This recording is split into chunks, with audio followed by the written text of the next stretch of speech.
அன்பிற்கினிய நண்பர்கள் அனைவருக்கும் வணக்கம். நான் தமிழன் டயரா ஹரிபாலகிருஷ்ணன் பேசுறேன். இந்த உலகத்துல நம்முடைய அன்பை பார்த்து, அறிவை எதிர்பார்த்து, அழகை எதிர்பார்த்து, பணத்தை எதிர்பார்த்து, ஏதோ ஒரு எதிர்பார்ப்போடு காதலிக்கக்கூடிய மனிதர்களைத்தான் நாம் பார்த்திருப்போம். ஆனா எந்தவித எதிர்பார்ப்பும் இல்லாமல் நாம் கருவில் இருக்கும் போதே நம்மை நேசித்த, நம்மை காதலித்த ஒரு பெண் அந்த அம்மா மட்டும்தான். அந்த அம்மாவை போற்றுகின்றவர்கள் தான் உலக வரலாறுகளிலையும் போற்றப்பட்டிருக்கிறார்கள். அப்படி இன்னைக்கு மே 12 அன்னைய தினம். இந்த தினத்துல தன்னுடைய அம்மாவை நினைவுல வச்சு உலகத்தில் இருக்கக்கூடிய அத்தனை அம்மாக்களுக்கும் சமர்ப்பணமாக என்னுடைய ஆருயிர் நண்பர் ராஜேஷ் ஒரு அழகான பாடலை யூடியூப்ல அப்லோட் பண்ணியிருக்காரு.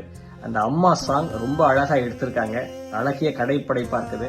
இன்னும் ஆயிரக்கணக்கான கலைப்படைப்புகளை ராஜேஷ் அவர்களும் அவருடைய நண்பர்களும் இணைந்து கொடுக்கணும்னு இந்த நேரத்தில் வாழ்த்தி, அனைவருக்கும் அன்னைய தின வாழ்த்துக்களை ராஜேஷ் அவர்களுடைய அம்மா சாங்கின் வாயிலாக, அந்த அம்மா பாடலின் வாயிலாக வழங்குவதில் நான் ரொம்ப மகிழ்ச்சி அடைகிறேன். நன்றி, வணக்கம்.